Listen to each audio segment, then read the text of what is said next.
الحمد لله وحده والصلاة والسلام على من لا نبي بعده وعلى آله وأصحابه الذين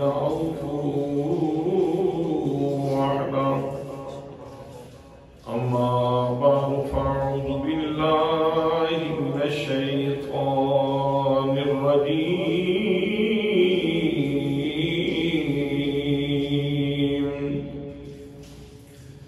بسم الله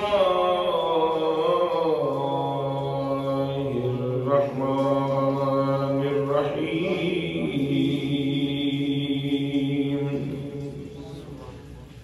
الحمد لله رب العالمين.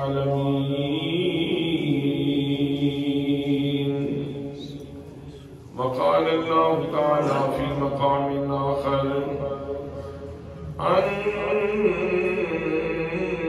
النبي أولى بالمؤمنين من أنفسهم. صدق الله مولانا العظيم وصدق رسوله النبي الكريم الأمين الرؤوف الرحيم. الصلاة والسلام عليك يا سيدي يا رسول الله. دلی کم کرو زیادہ ہو سمجھ آ جائے تاکہ. الصلاة والسلام عليك يا سيدي يا رسول الله وعلى آلك وأصحابك يا قائد الغر المحجلين.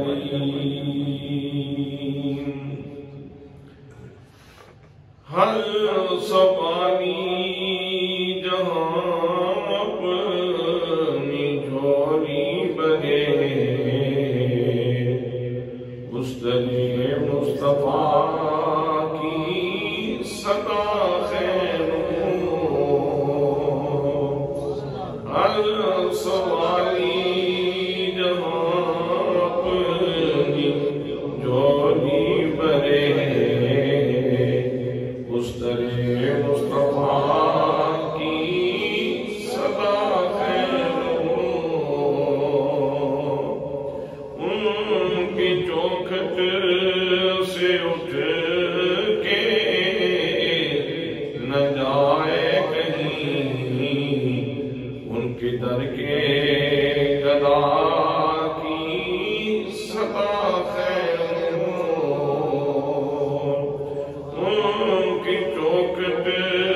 سے اٹھ کے نہ جائے کہیں ان کے در کے گدا کی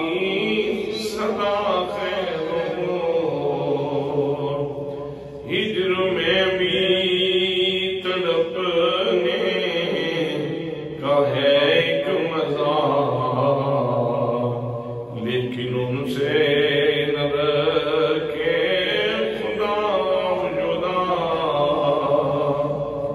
ہجر میں بھی تڑپنے کا ہے ایک مزہ لیکن ان سے نہ رکھے خدا جدا. ان کا پیغام لائے مدینے سے جو ایسی ٹھنڈی ہوا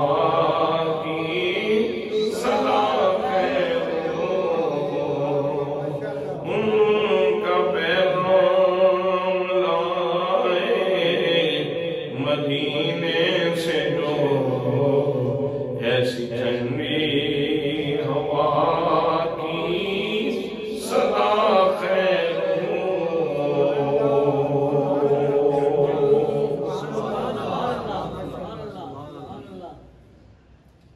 ذی وقار حاضرین و سامعین، اللہ کریم کے فضل سے ہم اللہ کریم کے گھر کے اندر موجود ہیں اور جمعۃ المبارک کی فضیلتیں اللہ کریم کی عنایت سے، اس کے کرم سے ہمیں نصیب ہو رہی ہے۔ دعا ہے کہ اللہ کریم ہمیں اسی طرح اپنی محبت میں اور اپنے حبیب صلی اللہ علیہ وآلہ وسلم کی محبت میں اپنی زندگی کی باقی ساعتیں گزارنے کی توفیق نصیب فرمائے۔ آج کے جمعۃ المبارک کے خطبہ میں نے کشتہ عشق رسول حضرت سیدنا سلمان فارسی رضی اللہ تعالیٰ عنہ کی ذات گرامی کے حوالے سے آپ کی خدمت میں کچھ محبت بھری یادیں پیش کرتی ہیں، اور آپ کی زندگی کے نقوش پیش کرنے کے بعد مقصود یہ ہے کہ ہمیں بھی آپ کی نور زندگی سے کچھ فیضان نصیب ہو جائے، کچھ حصہ نصیب ہو جائے، اور ہماری زندگیوں میں بھی رونق آ جائے اور آپ کی سیرت مبارکہ کا نور آ جائے۔ حضرات محترم، پروردگار عالم نے قرآن مقدس کے دیباچہ میں مقدمہ میں سورہ فاتحہ کی پہلی آیت مبارکہ میں اللہ کریم نے اپنا تعارف کروایا، اور اس آیت کے اندر مضامین تو بہت سارے ہیں، اگر بیان کیے جائیں تو ایک ایک حرف بہت سارے وقت کا تقاضا کرتا ہے، لیکن میں اپنے جو آج کا موضوع ہے اس حوالے سے ایک چیز آپ کی خدمت میں پیش کرنا چاہتا ہوں۔ اللہ کریم ارشاد فرماتا ہے، تمام تعریفیں اللہ کے لیے، تمام تعریفیں اللہ کے لیے ہیں جو سارے جہانوں کا پالنے والا ہے، جو سارے جہانوں کا پروردگار ہے، جو سارے جہانوں کا روزی رساں ہے۔ اب یہ آسان سا اس کا ترجمہ ہے، اور اگر اس کی تھوڑی سی گہرائی میں جائیں تو لفظ رب جب ہم پڑھتے ہیں تو انسان کی روح وجد کرتی ہے، بندہ مومن کی روح وجد کرتی ہے۔ رب کا معنی کیا ہے؟ رب کا معنی ہے تبلیغ الشیء الی کمالہ بحسب استعدادہ الازلی شیئا فشیئا۔ رب اس ہستی کو کہتے ہیں کہ جو کسی بھی فرد کائنات کو نقطہ آغاز سے اٹھائے اور تدریجاً دھیرے دھیرے آہستہ آہستہ اسے نقطہ کمال تک پہنچا دے، تو اس ہستی کو رب کہا جاتا ہے۔ اور کیسے پہنچا دے؟ بحسب استعدادہ الازلی، اس کی ازلی استعداد کے مطابق۔ اب ازل تو وہ وقت ہے جب وقت بھی نہیں تھا، یعنی وقت کے تعین سے پہلے کی بات ہے، زمان نہیں تھا، وقت نہیں تھا۔ ازل اس دور کو کہا جاتا ہے کہ جب وقت ہی نہیں تھا، تو جب وقت ہی نہیں تھا تو پھر وہ ازل اس میں کہا جا رہا ہے کہ استعداد ازلی کے مطابق۔ اس کا مطلب یہ ہے کہ ابھی یہ کائنات بنی نہیں تھی، اس کے افراد نہیں بنے تھے، انسان نہیں بنے تھے، لیکن جو ان کی استعداد ہے وہ بھی اللہ کے علم میں مقرر تھی، اور جو ان کو حصہ ملنا تھا وہ بھی اللہ کی بارگاہ میں مقرر تھا۔ تو ہر بندے کا حصہ جتنا اس کا ظرف ہے وہ بھی اللہ کے علم میں ہے، اور جتنی اس کے ظرف میں خیرات اللہ کریم نے ڈالنی ہے وہ بھی اللہ کریم کے علم مبارک میں موجود ہے۔ حضرات محترم، کسی کے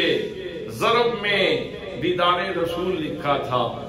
سو اللہ کریم نے اس کو اپنے حبیب صلی اللہ تعالیٰ علیہ وسلم کے دور ہمایوں میں، دور اقدس میں پیدا کر دیا۔ ہمارے مقدر میں صحابیت کا شرف نہیں تھا، ہم غلاموں میں ہیں، غلاموں کے بھی غلاموں میں ہیں، لیکن ہم اس کے اوپر بھی اللہ کریم کا شکر کرتے ہیں کہ پروردگار تیری لاکھ لاکھ مہربانی، تیرا لاکھ لاکھ شکر ہے کہ تو نے ہمیں اپنے محبوب کے غلاموں میں تو پیدا کیا ہے، اپنے محبوب کے پیار کرنے والوں میں تو پیدا کیا ہے۔ حضرات محترم، نبی مکرم صلی اللہ علیہ وسلم کے اشاعت میں رنگا رنگ قسم کے لوگ موجود ہیں، اور ہر ایک کی داستان وہ اپنی جگہ پہ ایک خوبصورت داستان محبت ہے، لیکن حضرت سلمان فارسی رضی اللہ تعالیٰ عنہ ان کا ظرف کیسا تھا اور ان کا حصہ کیسے ان کو ملا، یہ ایک محبت بھری داستان ہے۔ دوستان محترم، دینے والا کیسے دیتا ہے، نوازنے والا کیسے نوازتا ہے،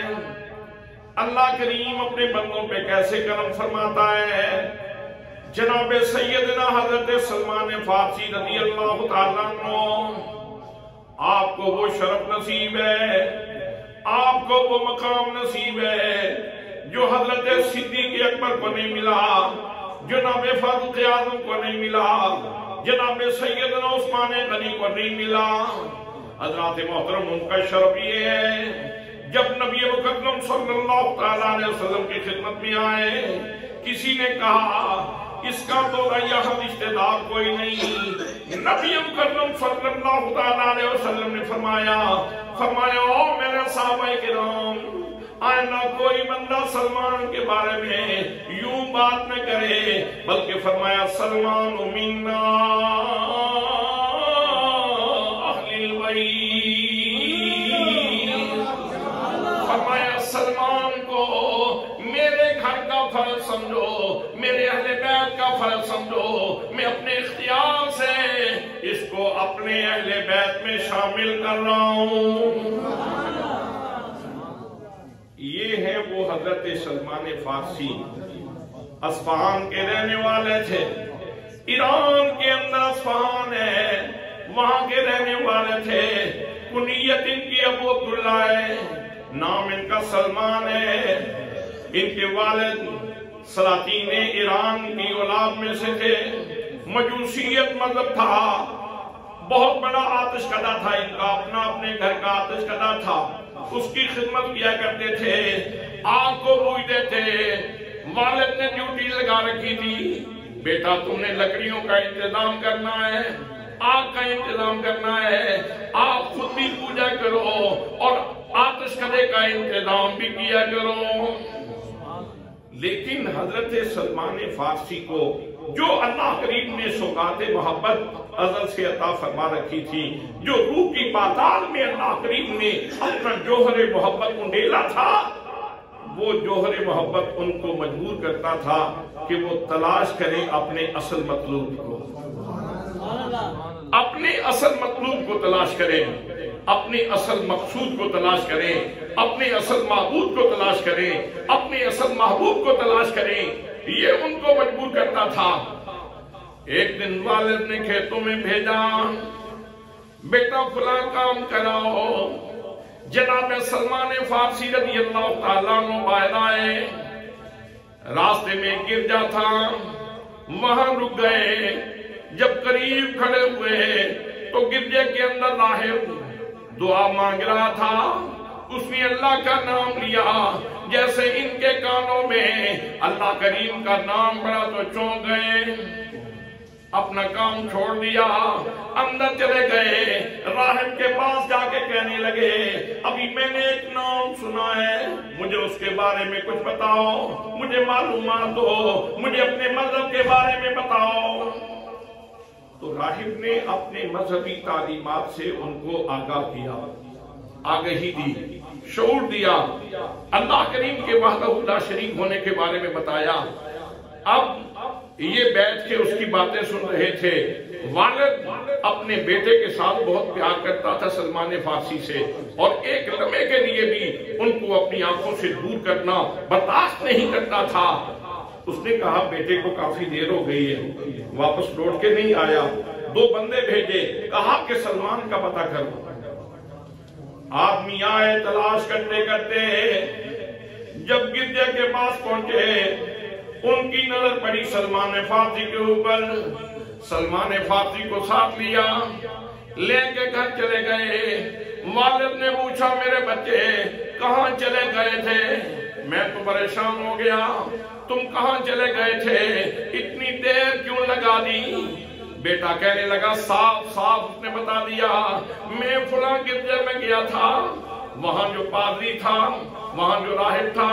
وہ اللہ کا ذکر کر رہا تھا، میں نے اس کے بارے میں معلومات حاصل کی، اس کے مذہب کے بارے میں معلومات حاصل کی۔ ابا جان میں آپ کو بتانا چاہتا ہوں، جس مذہب پہ ہم ہیں یہ مذہب ٹھیک نہیں ہے، اس کے اندر بو ہے، اس کے اندر تعفن ہے، اور جو نصرانیت کا مذہب ہے اس کے اندر زیادہ اٹریکشن موجود ہے۔ میں کہتا ہوں وہ دین قبول کر لیا جائے، کیونکہ والد خود بھی اپنے مذہب کا بہت بڑا سربراہ تھا۔ اس نے کہا یہ تو چیلنج ہو رہا ہے، میرے مذہب کو چیلنج کر دیا، تجھے جرأت کیسے ہوئی کہ تم نے یہ بات کی؟ اچھا اس کا مطلب یہ ہے کہ تم ادھر جانا چاہتے ہو؟ تو اس نے کہا میں تو وہ دین قبول کر چکا ہوں، آپ مانے نہ مانے میں تو نصرانیت قبول کر چکا ہوں۔ باپ نے بیڑیاں ڈال دی تاکہ آئندہ باہر نہ جا سکے، کمرے میں بند کر دیا۔ اللہ کی محترم اب وہ کمرے میں بند ہیں، لیکن مطلوب کی تلاش میں، مقصود کی تلاش میں، جو جوہر محبت اللہ کریم نے روح کی پاتال میں اڈیلا تھا اس کو جلا بخش رہے ہیں، اللہ کریم کو یاد کر رہے ہیں۔ ایک دن پتہ چلا کہ کوئی قافلہ شام جا رہا ہے، شام کوئی قافلہ جا رہا ہے، تو وہاں چونکہ نصرانیت کے لوگ کافی تعداد میں رہتے تھے، اس نے کہا کوئی کسی سے ساتھ باز کی اور کہا مجھے قافلے کے ساتھ کر دو۔ قافلے کے ساتھ چلے گئے، شام پہنچے، وہاں بہت بڑے عالم کے بارے میں پوچھا گیا، اس علاقے میں نصرانیت کا سب سے بڑا عالم کون ہے؟ لوگوں نے بتایا فلاں عالم ہے، وہ مرجع خلائق ہے، لوگ اس کے پاس اپنے مذہبی مسائل لے کے جاتے ہیں، تم ان کے پاس چلے جاؤ، تمہارے روح کو تسکین مل جائے گی، تمہارے دل کا سکون اس کے پاس موجود ہے۔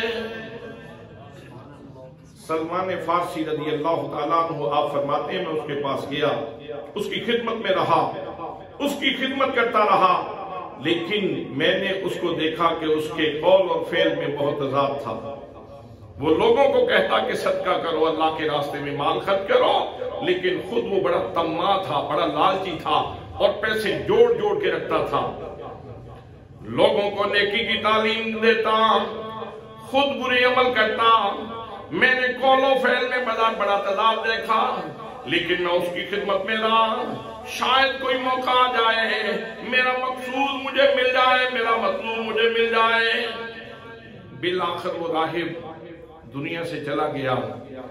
سلمان فارسی رضی اللہ تعالیٰ عنہ فرماتے ہیں میں نے اس کے عقیدت مندوں کو کہا او پگلو مجھے بھی بیوقوف بنایا،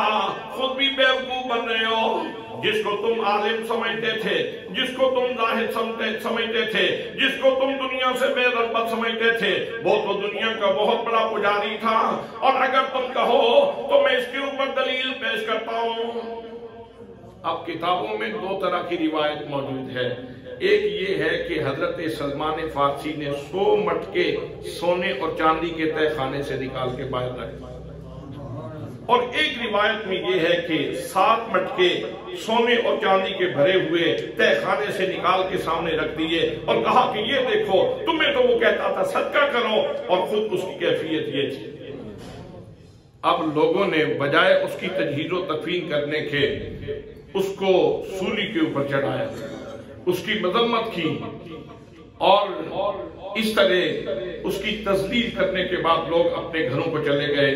حضرات محترم، اب اس کی جگہ پہ اس کے مابد میں ایک نیا راہب جو ہے وہ مقرر کیا گیا، لیکن حضرت سلمان فارسی رضی اللہ تعالیٰ عنہ، حضرت عبداللہ ابن عباس رضی اللہ تعالیٰ عنہ فرماتے ہیں کہ جناب سلمان فارسی فرماتے تھے وہ راہب بڑا عبادت گزار تھا۔ میں نے کہتے ہیں ایسا عبادت کرنے والا بندہ صاحب خشوع و خضوع نہیں دیکھا، بہت زیادہ عبادت کرتا تھا، بہت زیادہ ریاضت کرتا تھا۔ میں اس کے پاس رہا، اس کے زیر تربیت رہا، اس سے سبق لیتا رہا، اس کی خدمت کرتا رہا، وقت گزرتا گیا، بالآخر اس کا بھی وقت اجل آ گیا۔ جب وہ آنکھیں بند کر رہا تھا میں نے اس سے کہا میاں میں تو ٹھوکریں کھاتا ہوا اصفہان سے یہاں تک پہنچا ہوں، اب مہربانی کرو تم بھی آنکھیں بند کر رہے ہو، مجھے بھی تو بتاؤ میری پیاس کون بجھائے گا، میرے دل کی تسلی کا اہتمام کون کرے گا، میں سکون کہاں سے پاؤں گا۔ اس نے کہا کہ اب پھر اس طرح ہے، میں تو جہان فانی سے جا رہا ہوں، تو میرے مرنے کے بعد میں تمہیں کہتا ہوں کہ موصل میں ایک ہمارے مشرب کا آدمی ہے، تم اس کے پاس چلے جاؤ۔ ہمارے مشرب کا ایک انسان ہے جو عبادت و ریاضت کی طرف بہت زیادہ توجہ کرتا ہے، تو آپ وہاں چلے جائیں، آئندہ کے لیے آپ کا استاد وہ ہے۔ راہب فوت ہو گیا، تجہیز و تکفین کرنے کے بعد جناب سیدنا سلمان فارسی رضی اللہ تعالیٰ عنہ محبت نے کہا آپ سیدھے موصل چلے گئے، اس کے پاس جا کے اس کی خدمت کرنے لگے، اسے جا کے بتایا مجھے فلاں راہب نے بھیجا ہے، میرا مطلوب یہ ہے کہ مجھے اللہ مل جائے، مجھے اللہ کریم کی معرفت مل جائے، میں اپنے رب کے قریب ہونا چاہتا ہوں۔ اس کی خدمت میں ڈٹے رہے اور پھر وقت گزرتا چلا گیا تو وہ موصل کا جو راہب تھا اس کا بھی وقت اخیر آ گیا، وقت رحلت آ گیا۔ جناب سلمان فارسی رضی اللہ تعالیٰ عنہ اب اس سے کہہ رہے تھے وقت تو آپ کے پاس بڑا اچھا گزرا، باتیں تو بہت ساری آپ سے ملی، اللہ کی معرفت بھی آپ نے دی، لیکن ابھی تک میرا مطلوب نہیں ملا، ابھی تک مجھے سکون نہیں ملا، مہربانی کرو مجھے کسی اور کے پاس پہنچا دو، تم تو دنیا سے جا رہے ہو، تمہاری آنکھیں بند ہو رہی ہیں، تمہارا وقت ارتحال آ گیا، تمہارا وقت وصال آ گیا ہے، میری رہنمائی کریں، مجھے کسی اور کے پاس بھیجیں۔ اس نے کہا میرے مرنے کے بعد نا تم نے نصیبین چلا جانا ہے، نصیبین شہر میں فلاں راہب کے پاس چلے جانا اور اس کے پاس جا کے تربیت حاصل کرنا۔ حضرات محترم، یہ محبت بھی کیسی چیز ہے، کہاں سے اٹھاتی ہے اور کن کن مراحل سے گزارتی ہے۔ جناب سیدنا سلمان فارسی رضی اللہ تعالیٰ عنہ آپ کا مقصود کیا ہے، مطلوب کیا ہے، اللہ نے ان کے حصے میں جو ہے وہ سوغات کیا لکھی ہے اور کس انداز سے وہ سوئے منزل رواں دواں ہے۔ نصیبین میں اس راہب کے پاس پہنچے، اس کی خدمت کرنے لگے، اس کی خاطرداری کی، اس کے لیے پانی بھرتے رہے، اس کے لیے کھانے کا انتظام کرتے رہے، اس کے نوکر بن کے زندگی گزارتے رہے۔ مطلوب کیا تھا؟ مجھے دل کا سکون مل جائے، میری روح کو رزق مل جائے، میری روح کی تسلی و تشفی کا سامان ہو جائے۔ حضرات وقت گزرتا رہا، پھر وہ نصیبین کا جو راہب تھا اس کا بھی وقت ارتحال قریب آ گیا۔ وہ جب جانے لگا تو حضرت سلمان فارسی نے اس سے کہا کہ اب تم بھی جا رہے ہو، کتنے چراغ میں نے بجھتے ہوئے دیکھ لیے، کتنے چراغ میں نے بجھتے ہوئے دیکھ لیے، پتہ نہیں کب مجھے سکون ملے گا، آپ مہربانی فرمائیں جاتے ہوئے کوئی رہنمائی تو کرتے چلے جائیں، میں آئندہ اپنا استاد کس کو مانوں، میں کس کے پاس جا کے تربیت حاصل کروں، مجھے میرا مطلوبہ گوہر کہاں سے ملے گا۔ تو اس نے کہا اچھا اب اس طرح ہے کہ تم یہاں نصیبین میں تو کوئی ایسا بندہ نہیں ہے، تم اموریہ میں چلے جاؤ، وہاں ہمارے مشرق کا ایک بندہ ہے، ایک نیک صالح آدمی ہے، اس کے پاس جاؤ اور اس کے پاس جا کے یہ نور حاصل کرو، شاید تمہاری تسکین کا سامان وہاں ہوتا ہے۔ اب جناب سلمان فارسی رضی اللہ تعالیٰ عنہ نصیبین سے اموریہ پہنچے،